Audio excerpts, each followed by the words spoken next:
बंधुगण सुंदर चेहरा क्या पसंद नुहे हेले से जदि दाग आसी जाए तेबे ताहा चिंतार कारण होता है। किंतु कौन आपण केबे भाबिचंती what are dark spots on the skin. कला दाग त्वचा उपरे बना छोट छोट ब्लैक स्पॉट होता है। बयस बढ़िबा एवं सूर्य किरण संस्पर्श में अधिक आसवा द्वारा यह बढ़ी था। मेलानिन पिगमेंट अधिक होगा द्वारा यही समस्या उत्पन्न होता है। सूर्यंकर अल्ट्रावायलेट किरण त्वचा उपरे यही दाग हेबार कारण होई पारे। कला धला दाग त्वचा हाथ एवं कांधरे होई पारे।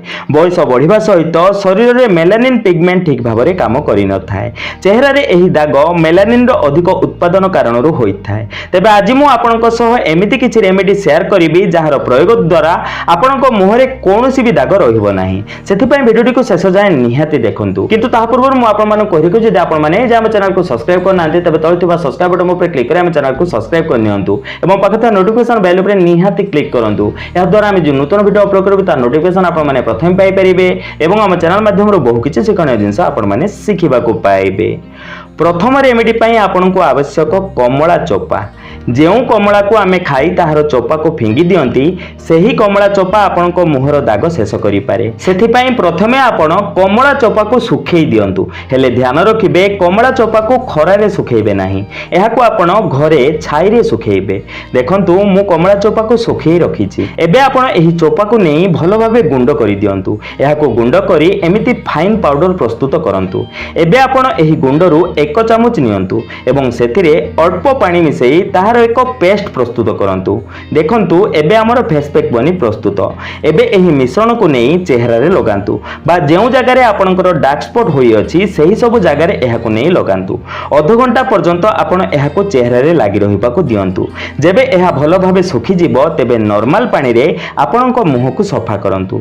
चेष्टा करंतु राति रे सोइबा पूर्वरु एही प्रयोग करिया पई। एहार किछि दिन प्रयोग करी देखंतु देखिबे आपनक मुह रे कोनोसी भी दाग रहिबो नाही।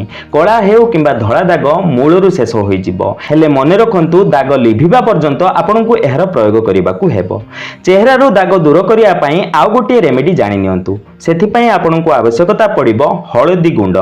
हळदी एंटीसेप्टिक अटे जहा स्किन केयर पई आवश्यक अटे। हळदी मेलानिन उत्पादन को बंद करि थाए जहा त्वचार हाइपर पिगमेंटेशन को बढ़ाई थाए। हळदी त्वचार दाग को कम करि थाए एवं त्वचा को पुनः जीवित करि थाए। सेथि पई आपण 1 चामच हळदी गुंड नियंतु एवं सेथिरे 1 चामच महू मिसेई ताहार एक पेस्ट प्रस्तुत करंतु। जदि आपनको त्वचा सेंसिटिव नुहे बा आपनको त्वचा रे जदि ओपन पोर्स नाही तेबे आपण महू बदल रे एथिरे लेंबू रसर प्रयोग करि परिबे। एबे एही मिश्रण को नै मुहरे लगांतु एवं सुखिबा को छाडी दियंतु।